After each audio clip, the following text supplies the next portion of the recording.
Join our community by subscribing. Every click helps us share more stories like this one. The introduction. The small town of Maplewood, nestled in the heart of Missouri, was a place where everyone knew each other, where familiarity knitted the fabric of daily life. The sounds of children laughing and playful barking dogs filled the streets. At first glance, life here appeared tranquil, almost idyllic. But beneath this calm surface lurked unseen shadows, secrets best left unexplored. On an unseasonably warm evening in late October 2019, officers from the Maplewood Police Department received a frantic call. The voice on the other end of the line trembled with urgency, a passerby relaying that a man lay motionless in the grass just off Crescent A. The officer dispatched to the scene arrived 5 minutes later, his heart racing as the fading sun bathed the street in a golden light. As he stepped out of his patrol car, he was hit by an acrid scent of metal. The sight that greeted him was undeniably chilling. A man in his late 30s sprawled on the ground, surrounded by a pool of crimson, the cool breeze shifting the leaves overhead, as if nature itself was trying to turn away. With heart pounding, the officer bent down, checking for a pulse and finding none. In that moment, the reality began to settle in. This was not an isolated incident. It was an unraveling thread in the tapestry of Maplewood. A thread that once pulled would disclose hidden truths and forgotten grievances. As he radioed for backup, the officer couldn't shake the feeling that this was merely the beginning. Stirring the slumbering demons of Maplewood's past, the investigation was about to expose a complex web of relationships and motivations that would shape the town to its core. The victim. The man on the ground was identified as Ethan Rivers, a local mechanic known for his easy smile and willingness to lend a hand. He had a rough around the edges charm that made him popular among the residents of Maplewood. For years, Ethan had been a fixture in the community, a man who worked hard without complaint, returning home in the evenings to a modest apartment above his shop, always the first to raise his hand for community events and fundraise. His life hadn't been without struggles. A few months prior, he'd been grappling with personal demons, lingering shadows cast by a past that included a brief stint in prison for a non-violent affair. Conversations surrounding Ethan often turned toward redemption, with many believing he had turned his life around. But whispers of his previous misdeeds still clouded his reputation. As detectives began to scan his surroundings, they noted a few small details. Just outside a nearby alley, a greasy toolbox lay with its contents scattered. There were no signs of struggle, save for the blood staining the grass. As news of Ethan's death traveled through Maplewood, the town awoke to a stark reality. Their neighborhood's sanctity had been breached. Friends and acquaintances flocked to the scene. Anxiety palpable in the air, gossip ignited around the local diner, Granny's Place, where the regulars sipped coffee and exchanged hushed concerns over the once friendly mechanic who had fallen victim to violence. Ethan's acquaintances struggled to reconcile the news with the man they knew, the goofy guy who often made bad puns and brought extra tools to the community center during repairs. As detectives began interviewing them, their stories cast a faint light on Ethan's life beyond the grease-stained coveralls, his struggles, friendships, and dreams. Yet looming questions remained. Who would want to harm him, and why? The answers lay shrouded in Maplewood's undercurrents, waiting to be unearthed. And the town was about to be drawn into a deeper investigation than they could have ever imagined. Crime scene. Under the pale glow of the streetlights, the scene around Ethan's lifeless body transformed into a structured chaos As police tape cordoned off the area, officers moved methodically, their voices a murmur of urgency amid the gathering crowd. Detectives Chloe Martinez and Robert Hale arrived, their experience telling them that a crime scene required precision. They fell into their familiar rhythm as they surveyed the layout. A narrow street bordered by unkempt lawns, home to a close-knit community.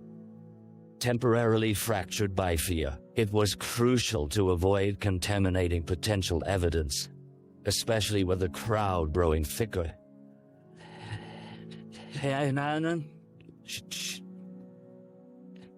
Cameras clicked as forensic specialists meticulously documented the scene from various angles, capturing every detail that might hold a clue. Ethan's body lay on a patch of grass, surrounded by darkened soil that became more visible as the sun set lower on the horizon.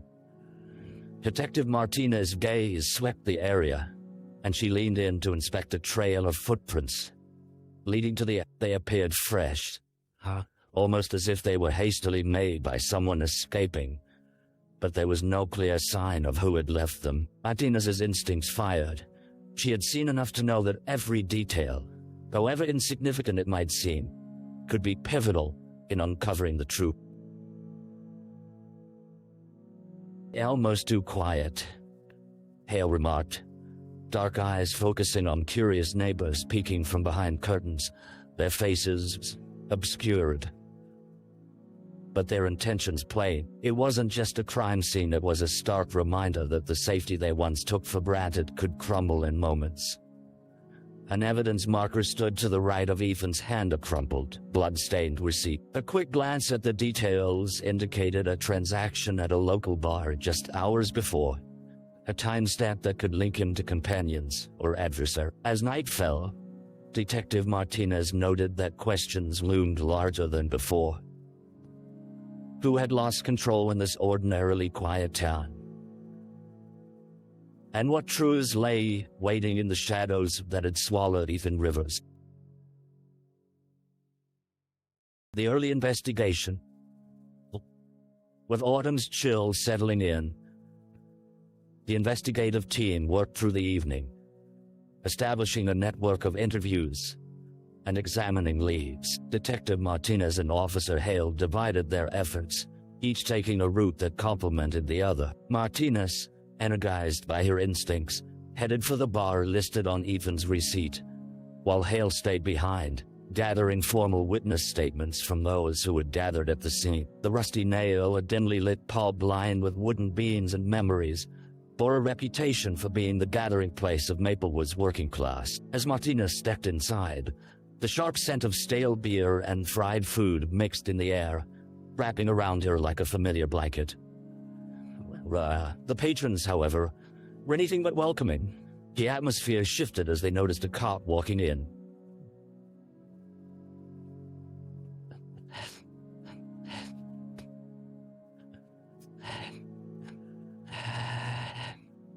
Detective, she addressed the bartender. A portly man named Carl who glanced at her nervously before cleaning a glass with exaggerated attentiveness. I'm looking into Ethan Rivers. He was here last night. Carl nodded slowly, wiping the same spot on the glass repeatedly. Yeah, he was. Had a few drinks, laughed with some folks. But he hesitated, glancing towards a table where a group of young men sat, eyes darting. What are you, Johnny? But what? She pushed gently, understanding that secrets thrived in places like this. Nothing officially, he murmured, lowering his voice. But he was in a fight earlier that night. Some words exchanged, you know. Nothing too serious. Just drinks and tempers flaring. With a nod, Martinez took note of the atmosphere in the bar, sensing that Ethan's past may have overshadowed his attempt at redemption. It was in that moment that she decided to engage with the group of men at the corner table. Meanwhile, Hale scoured the statements collected from onlookers back at the scene.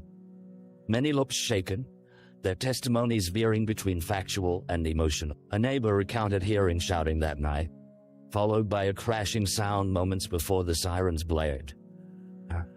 Another spoke of a car speeding away. Each piece tightened the noose around an already tight-knit community filled with unanswered questions. As the investigation unfurled, the picture of Ethan's last night began to solidify, and with it, the realization that unresolved conflicts and buried treacheries permeated the very essence of Maplewood, ready to emerge like shadows in the dust. The dead ends. With each passing day, the investigation into Ethan Rivers' murder began to tread heavier ground, riddled with confusion and frustration. Detective Martinez couldn't shake a feeling that the thread she thought she grasped was slipping through her fingers. The initial burst of leads began to dwindle, leaving behind echoes of conflicting stories and dubious alibis. Despite his earlier assertions about a fight at the Rusty Nail, the group of men at the corner table offered little new information. They were defensive and vague, shielding their secretive camaraderie under a thin veil of bravado. One of them, a lanky man named Tyler, finally broke under Martinez's scrutiny and claimed to have left before any confrontation could escalate. The evening ended with no solid suspects emerging, and her instincts hinted at concealed motives lying just beneath their tough exteriors. Officer Hale, tasked with combing through electronic records, encountered obstacles of a different nature. The surveillance footage from nearby businesses was a patchwork of fractured images cameras, glitching at crucial moments. By the time he pieced together what remained, it was apparent that the sight of Ethan leaving the bar was the last substantial evidence available. Frustrated, he reported back to Martinez, knowing that, without solid leads, the case was nearly at a standstill. Further complicating matters, the small town's whispers grew louder. Rumors began to circulate that Ethan was involved in something illicit, that old acquaintances had resurfaced, bringing trouble along with her. Yet every effort to pinpoint these shadowy figures led to dead-ends associates turning out to have alibis, or simply vanishing at the wrong moment. As they reconvened, the weight of uncertainty hung heavily in the air. Their experience told them that families among the small-town landscape often shielded their own, creating an unwritten code of silence. Defeated but determined, Martinez leaned over her notes, ready to reassess their approach. It was time to draw connections, seek new eyes and ears in the community. To lift the veil of silence, they would need to find enough to spark a conversation, one that may indeed expose the truths cloaked in shadows. A break in the case, just as doubt threatened to seep into the investigation. A breakthrough arrived when a familiar face emerged among the chatter of locals at the community's weekly market. Jennifer Hayes, a longtime friend of Ethan's and a trusted member of Maplewood, tended her flower stall with a measured calm that belied her concern. The aroma of fresh blooms hung in the air, mingling with whispers about Ethan's death. But as Martinez approached, Jennifer's eyes sparked with an urgency that transcended their prior conversations. "Oh, Detective," Jennifer called out, her voice low yet laced with anxiety. "I know you've been looking for anything that might help. There's something I need you to hear, something I kept quiet about." Curiosity piqued, Martinez stepped aside, drawing Jennifer away from the prying eyes of the market. The sunlight illuminated Jennifer's furrowed brow as she recounted an incident from the night of Ethan's murder. an encounter that felt too significant to ignore. Ethan was with a stranger shortly before he left the bar. I saw them arguing outside. The guy seemed agitated, almost threatening. "Do you know who he was?" Martinez pressed, heart racing as she recognized the potential significance of this new lead. Jennifer hesitated, biting her lip. "I didn't recognize him, but I heard him mention something about settling old scores."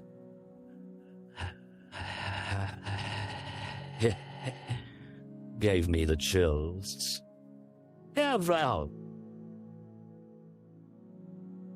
This was the critical piece they needed. It finally connected the dots, back to the unresolved rumors of Ethan's past old acquaintances, grievances left to fester.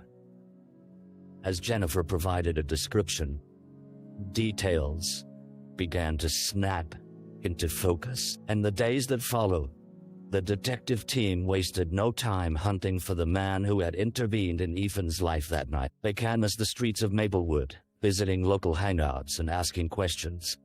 The urgency in Martinez's demeanor now palpable. Slowly, they began to piece together sightings and names, ultimately leading them to Bobby Keene, a figure from Ethan's past, rumored to have ties to the local underbelly, the kind of ties that often unravel into conspiracy of loyalty and betrayal. Equipped with this newfound intelligence, the detectives knew that the door to unearthing more secrets had swung open, revealing the complex web of shared histories and unresolved conflicts. As they moved forward, the shadows began to recede, and the truths of the past were poised to collide with the present in a way that could change everything for Maplewood.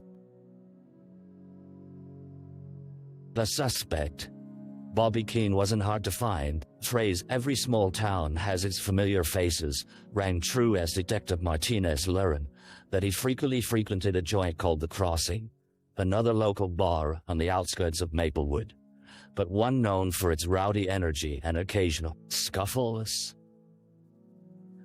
As she and Officer Hale pulled up to the gravel parking lot, the dull thrum of bass from a country band inside throbbed like a heartbeat, a stark contrast to the heavy weight of what they were about to confront. Martinez approached the entrance with purpose, her instincts sharpened by the growing context around Bobby's name. The bar's interior clashed with its homely exterior, tight spaces with laughter and shouts echoed off uneven wooden walls, beer cascading from tops into waiting mug. Yet, the jovial atmosphere slipped away when Martinez flashed her badge at the bartender, a woman with a wary expression. "Bobby Keene here?" Martinez asked, scanning the room for the man who had become the central figure in their investigation. Back by the pool tables, the bartender replied hesitantly. She spotted Bobby leaning against the table, a cigarette barely hanging from his lips, as a group of friends crowded around him. He had the weathered look of someone used to fighting his way through life, the creases in his forehead betraying a life of tough choices. As Martinez drew closer, the laughter faded, and Bobby's demeanor shifted, eyes narrowing as recognition settled in. "Detective Martinez," he said, his voice smooth yet guarded. "What's the trouble? Mind if we talk?" she responded, keeping her tone professional, even as she absorbed the tension radiating from him. Bobby shrugged, flashing a careless grin while motioning to an empty booth. "Sure, just keeping it casual, right? Can't have a good time around here without a little chat." Martinez slid into the seat opposite him, her eyes piercing. "We're looking into Ethan Rivers' murder, and your name keeps coming up. Can you share what you know about him?" His reaction was instant. The playful facade slipped away like a dropped mask. "Why don't you talk to some of the other guys?" Ethan and I didn't see eye to eye, but murder. "That's not my style," he countered, holding her gaze defiantly. Martinez pressed on, aware that the revelation of conflict ran in Bobby's favor. You were seen arguing with him just hours before he died. Settling old scores? What did you mean by that? The tension in the booth thickened like fog, and Bobby hesitated, eyed the bar's crowd, and answered. Ethan's past followed him, you know? It wasn't just about us. He had debts people who weren't forgiving. The layers of their conversation began to peel back further, exposing a darker narrative where debts met betrayal. Yet Bobby was telling the truth. He was only one thread in a larger tapestry woven with unresolved conflicts and intriguing secrets. While perhaps not the primary suspect, the web of loyalties and favors he hinted had suggested an even deeper investigation lay ahead, one that Mystic Maplewood was not ready to uncover. The trial. Months passed since Ethan Rivers' murder, and the corners of Maplewood were still buzzing with speculation as the trial approached. The quaint town, which had once thrived on camaraderie, felt the burden of division pressing down. As the details of the investigation emerged, ruffled feathers and harboring secrets gave rise to an atmosphere thick with unease. At the courthouse, the modest building that seemed out of place standing against the weight of the tense proceedings. The courtroom felt suffocatingly intimate. The gallery was full, a mix of townsfolk, friends of Ethan, and idle onlookers curious about the developments. The trial of Bobby Keene had begun, accused of orchestrating Ethan's murder and a confrontation stemming from unresolved debts and old grievances. Martinez watched as the defense attorney painted a portrait of a man wrongfully accused, positioning Bobby's talk of debts and disputes as mere shadows of hearsay. The strategy hinged on attacking character, attempting to discredit Ethan's reputation and, by extension, his worthiness of justice. As the prosecutor summarized witness testimonies, Martinez felt a jolt of anger course through her. The man whom she had recognized that evening at the bar had become a symbol of Ethan's flight. The trial unfolded like a tense drama, the prosecutor highlighting connections between Bobby and the lingering threats around Ethan's life. A key witness, a bartender from the crossing, testified about seeing Bobby shortly after Ethan's death. This confidence now overshadowed by self-doubt fueled by the courtroom's glare. For every revelation, there seemed to be an equally potent counter-argument. Bobby's defense emerged like a phoenix from the ashes, putting forth alternative suspects and casting doubt over witness credibility. As the days rolled on, it felt as though the case spun endlessly in a web of manipulation, the very fabric of truth stretching precariously. As closing arguments approached, Martinez felt the weight of a community's hopes resting on the words spoken in that room. There was an unquenchable thirst for justice overshadowed by the intangibility of the past old loyalties, grievances still simmering beneath the surface. As the jury began their deliberations, the town waited anxiously, each minute ticking by like a pendulum swinging over deep-rooted fears. Whoever they would find guilty or innocent would ripple through Maplewood's fabric. The outcome was uncertain, yet the detective understood something far greater was at stake. Not merely the verdict of one man, but the recollection of a town's own soul. The aftermath. The verdict arrived like a thunderclap, resonating throughout Maplewood, while shaking the very ground it rested upon. Bobby Keene emerged from the courtroom with a complexity of emotions displayed on his face, defiance mixed with weariness. As the jury announced their decision, "Not guilty," gasps filled the room, some echoing disbelief, while others mirrored a sense of relief for a man who had only ever fought to protect his own.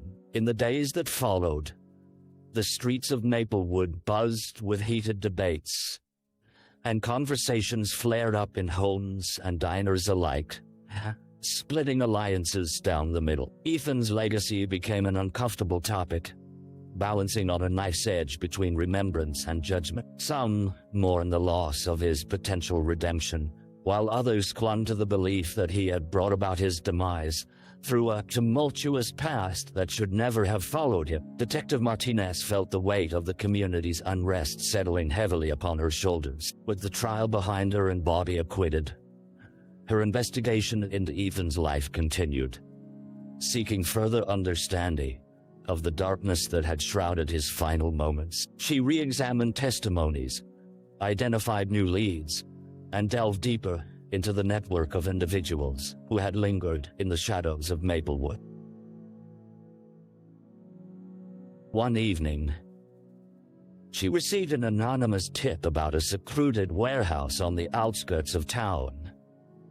Rumors hinted at illicit activities, debts across the town's underbelly, and connections that had long escaped the watchful eyes of law enforcement. He felt the stirring of resolve, as if the very heartbeat of the town demanded closure.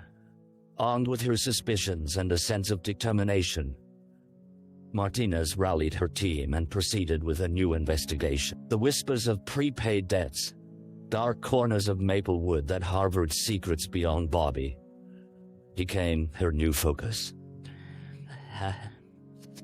As the seasons shifted, so did the sentiments of the townsfolk. With knowledge slowly trickling in, they began to reckon with a juxtaposition of loyalty and betrayal. While justice had evaded them with Bobby's acquittal, hope flickered within the community.